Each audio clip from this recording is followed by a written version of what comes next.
Betty, or as everyone called her, Big Betty, was not like the other students at her prestigious school. In a place where wealth dictated status and popularity, she stood out not because she wanted to, but because she had no choice. While the other students flaunted designer clothes and walked with the air of privilege, Betty wore simple, practical outfits. Her voice carried none of the arrogance that came with money, but instead held the quiet strength of a working-class girl.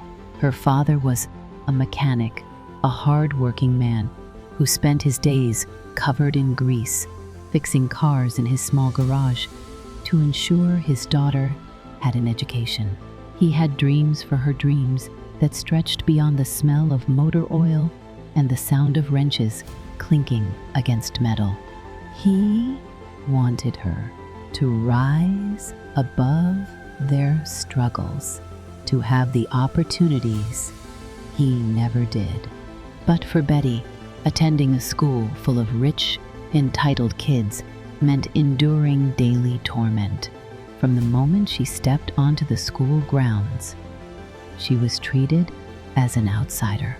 Whispers followed her wherever she went. Mocking laughs echoed behind her back, and cruel words found their way into her ears like venom. But no one tormented her more than Robinson. Robinson was the school's star, rich, popular, and always in control. His father was one of the biggest sponsors of the school, which meant that whatever Robinson did, no one dared to challenge him. He enjoyed the power he had over people, and when he saw Betty, he saw an easy target. "Why are you even here?" Robinson would taunt, his voice dripping with condescension. "This school isn't for people like you. You're just a poor mechanic's daughter. You don't belong with us." His friends would laugh, adding their own insults, making sure Betty knew she was unwanted. Each time she tried to ignore them, to pretend their words didn't hurt. But deep inside, they did. What Robinson and his friends didn't know was how hard Betty's father worked just to keep her in that school. They didn't know about the long nights he spent fixing broken engines, the cuts on his hands from years of labor, or the silent sacrifices he made so she could have a better future. Betty knew, and that was why she kept going, despite the cruelty. But every day was a battle, and sometimes she felt like she was losing. The loneliness weighed on her. The constant ridicule chipped away at her self-worth. She wished just once that someone would stand up for her, that someone would see her for who she truly was, a strong, determined girl who only wanted a chance. Yet in the eyes of Robinson and his friends, she was nothing more than a girl who didn't belong, and they were determined to remind her of that every single day. For Betty, every day at school was a test of endurance.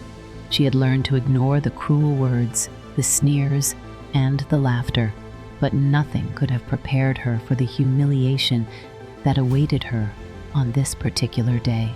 It started like any other lunchtime. Betty walked across the schoolyard, clutching her lunch tray, her head down, trying to avoid attention. But Robinson and his friends were waiting. She didn't know what they had planned, but the smirks on their faces told her it would be bad. Without warning, Robinson stepped in front of her, blocking her path. "Hey, Big Betty," he sneered, his voice loud enough for everyone nearby to hear. "We've got something special for you today." Before she could react, he lifted a bucket and dumped its contents all over her. The world seemed to freeze. The cold, putrid liquid soaked into her clothes, dripping down her arms and legs. The stench was unbearable. Gasps and laughter filled the air as students turned to watch the spectacle. Some covered their noses, others pointed and laughed. Betty stood there, frozen. Her entire body trembled as shame and anger battled inside her. "This is what you deserve," Robinson declared, tossing the empty bucket aside. "You're nothing but a fat, poor girl who doesn't belong here." The words cut deep, sharper than any knife. She could feel the weight of 100 mocking eyes on her, could hear the whispers, the cruel giggles. Every instinct screamed at her to run, to escape this nightmare, to disappear. But then she thought of her father. She saw his tired, grease-covered hands, his hopeful eyes as he spoke about her future. He had sacrificed too much for her to fall apart now. Taking a shaky breath, Betty lifted her head. "I may be different," she said, her voice steady despite the pain. "But I am strong. I am more than what you think of me. I don't need your approval to be proud of who I am." The laughter faltered. Some students looked away, uncomfortable. Even Robinson seemed caught off guard for a moment. Without another word, Betty turned and walked away, the foul liquid still clinging to her skin, but her dignity intact, a father's comfort. The moment Betty stepped through her front door, the walls she had built around her emotions crumbled. Tears streamed down her face as she collapsed against the frame. Her father, who had been working in the garage, rushed over at the sound of her sobs. "Betty, what happened?" he asked, his voice filled with concern. Through choked sobs, she told him everything: the bullying, the bucket of filth, the humiliation. Her father listened silently, his hands clenching into fists. When she finished, he cupped her face gently. "Betty, my dear," he said softly, his eyes filled with sadness but also pride.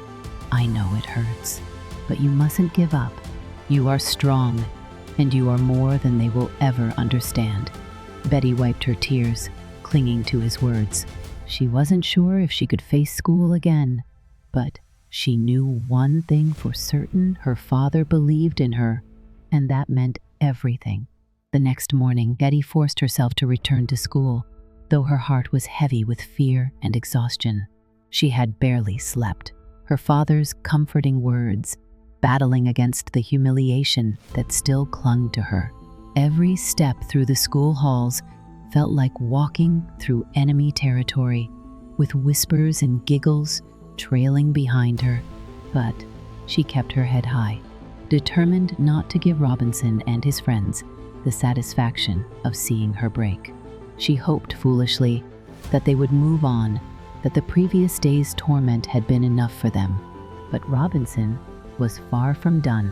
During lunch, she kept to herself, sitting under a tree, flipping through a book, pretending to be invisible. But Robinson found her anyway.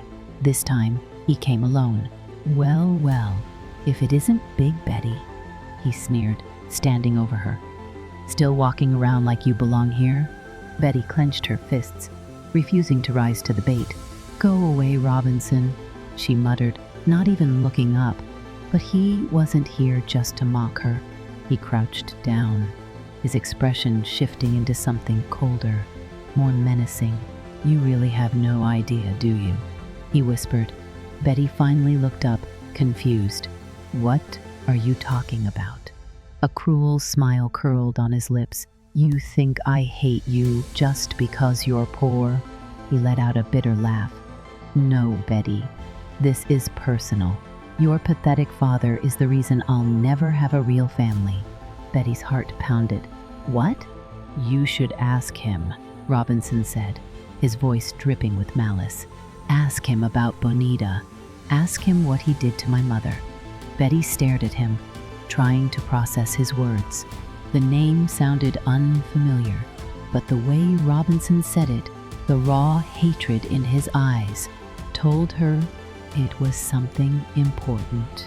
"Go home, Betty," Robinson hissed. "Ask your father. Then maybe you'll understand why I will never stop making your life miserable." With that, he stood up and walked away, leaving Betty frozen in place. The truth hurts that afternoon. Betty didn't walk home, she ran. Her heart raced with 1,000 questions. Who was Bonita? What could her father have done to make Robinson hate them so much? And why had he never told her?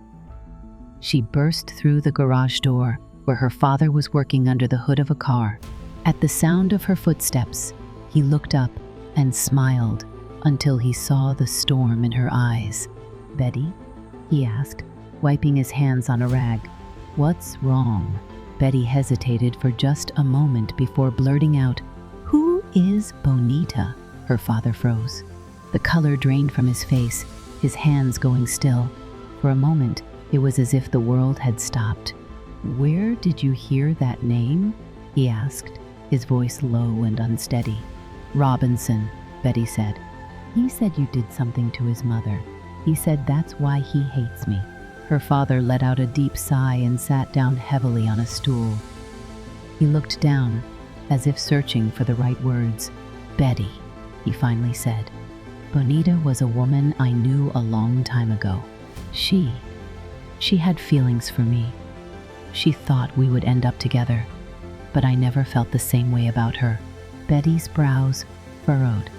"So, she was in love with you?" Her father nodded. "Yes, but I never led her on. I always made it clear that I didn't feel that way.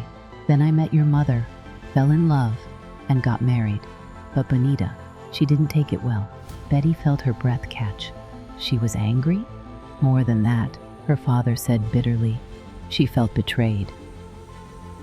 She refused to accept that I had moved on, and over the years, that anger turned into hatred. Betty sat down, shaking her head in disbelief. "So, Robinson is bullying me because his mother is still angry about something that happened before I was even born?" Her father sighed. "Yes, Betty. Some people hold on to bitterness for a long time, and they pass that hatred down to their children." Betty clenched her fists. "That's so unfair." Her father placed a hand on her shoulder. "It is, but you can't let their anger control your life. You have to be stronger than them." Betty's mind spun with everything she had just learned. The bullying, the humiliation. It had never been about her. It had been about a grudge her father had nothing to do with. And now she knew the truth. But what was she supposed to do with it? For so long, Betty had felt powerless. She had endured the cruel words, the humiliation, and the endless torment from Robinson and his friends. She had stayed silent, hoping that ignoring them would make them stop. But after hearing the truth about Bonita, after realizing that all of this had nothing to do with her, she felt something shift inside her. She was done being a victim. The next morning, she walked into the classroom with her head held high. The whispers and stares were still there, but this time she wasn't afraid. She would not break. And then, just as expected, Robinson walked in. His smug smirk was already in place as he spotted her sitting at her desk. He strolled over, making sure everyone was watching. "Well, well," he said loudly, crossing his arms. "Look who's still here. I guess your worthless father didn't tell you the truth after all." Betty slowly stood up, locking eyes with him. "Oh, he told me everything," she said, her voice steady. Robinson's smirk faltered. "And?" Betty took a step closer. "And now I understand," she said. "Your mother is still obsessed with my father. She never got over the fact that he rejected her. And now, instead of moving on, she's been poisoning you with her bitterness." The classroom fell into shocked silence. Robinson's face twitched, his confidence slipping. "What did you just say?" he hissed. "You heard me," Betty said, her voice louder now. "She's been stuck in the past, and you, her poor, pathetic son, are just a puppet in her little revenge game." A few students gasped. Others snickered. Robinson's hands curled into fists, his face turning red. "Shut up," he growled. But Betty wasn't done. "You call my father poor, but let's get one thing straight. He is a better man than your father will ever be." She took another step forward, standing inches from him now, "because at least my father didn't marry a woman who's still dreaming about another man. The classroom exploded with laughter. Some students banged their desks. Others whistled and clapped. A few even whispered, "Damn, did she really just say that?" Robinson's expression turned to pure rage. His whole body shook as he took another step toward Betty, his fists trembling. But for the first time, she wasn't scared. "You think you're strong?" she said, her voice icy. "You hide behind your father's money and your mother's lies. But deep down, you're just as weak as she is." The room fell silent again. Robinson stood there, breathing heavily, his face twisted with fury and humiliation. Then, without another word, he stormed out of the classroom. For the first time in her life, Betty had won, and it felt incredible. Robinson stormed into his house, slamming the front door so hard that the sound echoed through the living room. His mother, Bonita, who had been lounging on the couch with a glass of wine, jumped slightly and turned to face him. "What is wrong with you?" she demanded, narrowing her eyes. Robinson threw his school bag onto the floor and flopped onto the couch, his face red with frustration. "It's that stupid girl, Betty," he shouted. Bonita raised an eyebrow, intrigued. "Betty again? What did she do this time?" "She humiliated me in front of the whole class." Robinson's voice was trembling with rage.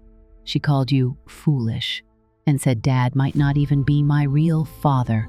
She said her father rejected you, and that's why you're still bitter." Bonita's face darkened instantly. Her grip tightened around her glass, her knuckles turning white. "What?" she hissed. "She told everyone that you're still obsessed with Betty's father," Robinson continued. "Everyone laughed at me, Mom. Everyone!" Bonita's breathing quickened, her nostrils flaring with anger. She stood up abruptly, pacing the room, her heels clicking furiously against the marble floor. "How dare she?" she whispered, her voice dangerously low. "That miserable girl and her wretched father think they can talk about me like that?" She turned to Robinson, her eyes blazing. "I will make sure they regret this." Robinson hesitated, a flicker of uncertainty crossing his face. "Mom, do you still love him?" Bonita froze. For a brief moment, her mask slipped, her lips parted slightly, her eyes flickering with something that looked like pain, but just as quickly, she shut it down. "Don't be ridiculous," she snapped. "How can I love someone like that? That poor mechanic is nothing but a mistake from my past. Don't you ever ask me that again." Robinson swallowed hard, unsure if he believed her. "Then why are you so angry?" Bonita didn't answer. Instead, she grabbed her phone and dialed a number. Her voice was cold, sharp, filled with dangerous intent. "Hello? Yes, it's me. I need a favor." She paused, her fingers tapping impatiently against the table. "No, not over the phone. Meet me at the usual place tomorrow night. This is important." She ended the call and turned back to Robinson. "Go to your room," she ordered. "Let me handle this." Robinson nodded slowly, but his mind was racing. He had never seen his mother this angry before. It scared him, but at the same time, he felt a twisted sense of satisfaction. Betty would finally pay for what she had done, or so he thought. Late that night, under the cover of darkness, Bonita put her plan into motion. She had made the call, and now her hired men were ready to act. The small garage that Betty's father had built with years of hard work and sacrifice stood quiet in the stillness of the night. Inside, tools lined the walls, and an old car sat half-repaired, a symbol of his dedication to giving Betty a better future. But Bonita wanted to take that future away. Her men arrived, carrying cans of gasoline. Without hesitation, they doused the garage, the strong smell of fuel filling the air. One of them lit a match, the small flame flickering ominously in the darkness, and then they dropped it. Flames erupted instantly, devouring everything in their path. Within minutes, the fire roared, sending thick smoke into the sky. The once busy garage, Betty's father's only source of income, was reduced to nothing but ash. By the time Betty and her father arrived, it was too late. Betty's father fell to his knees, staring at the charred remains of his life's work. His voice broke with anguish as he whispered, "Why, God, what have I done to deserve this?" Betty knelt beside him, tears streaming down her face. "Daddy, don't say that. We will get through this. God hasn't abandoned us." But as they watched the flames die down, one thing was clear: their lives would never be the same again. The morning after the fire, Betty sat on the edge of her bed, staring at the floor. She felt empty, as if all the strength she had left had been burned along with the garage. How could they rebuild? How could they move on? Her father, despite his own heartbreak, walked into her room, his voice gentle but firm. "Betty, aren't you getting ready for school?" She shook her head. "I can't, Daddy. I don't want to leave you alone. What if something else happens?" Her father sat beside her and placed a comforting hand on her shoulder. "I understand," he said softly, "but staying home won't change what's happened. You need to go to school, Betty. Your education is the one thing no one can take from you." "But, Daddy," Betty's voice broke, "the garage is gone. We have nothing left. How can I focus on school when everything we worked for is gone?" Her father's own heart was heavy with grief, but he forced a small smile. "We haven't lost everything, Betty. We still have each other, and I will find a way to rebuild. But I need you to keep moving forward. That's how we survive this together." His words, though painful, gave her a small sliver of courage. She sniffled and nodded. "Okay, Daddy, I'll go to school. But promise me you'll take care of yourself while I'm gone." "I promise," he said. A test of kindness.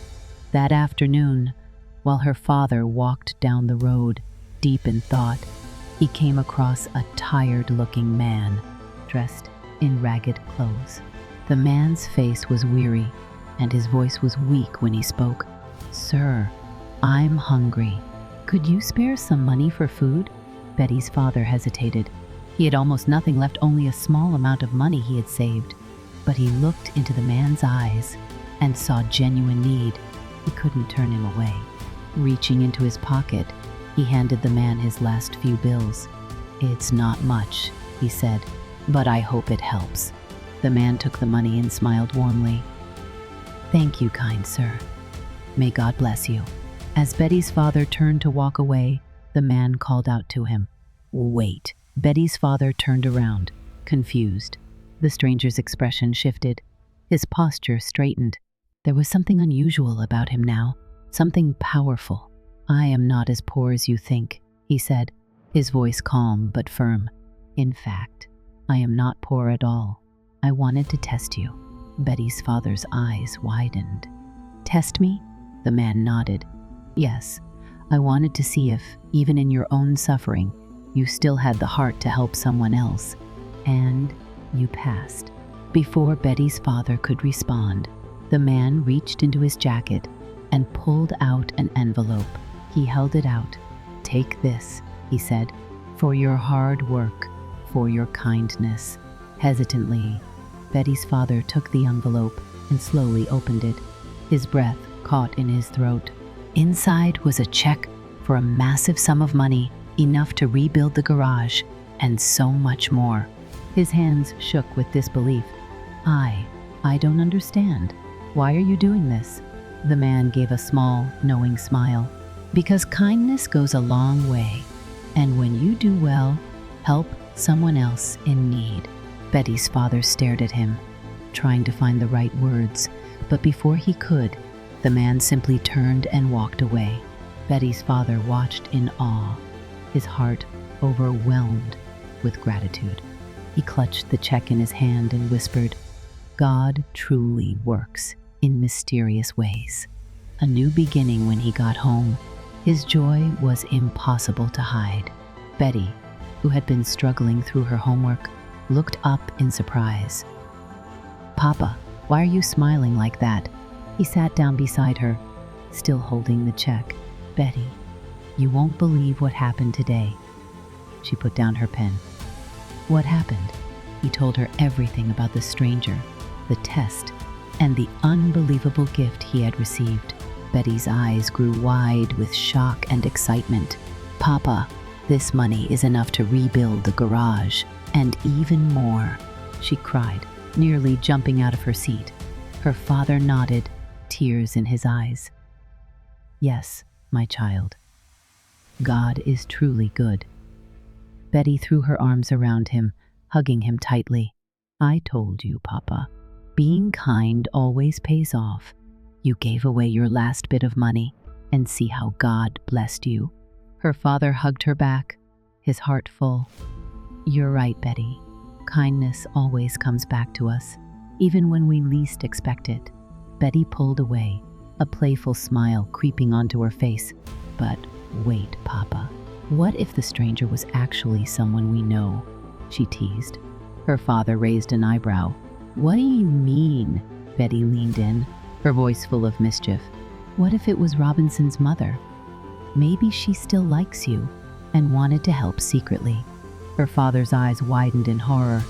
"Betty, God forbid, don't even say such a thing. That woman never."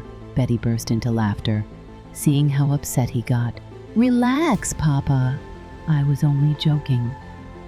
"Look at your face," her father sighed, shaking his head, but he couldn't help smiling. "Betty, you and your jokes will be the end of me one day," she grinned. "I know, Papa, but you love me anyway." And for the first time in a long time, their home was filled with laughter. They had lost everything, but now they had a chance to rebuild, and this time, nothing would break them.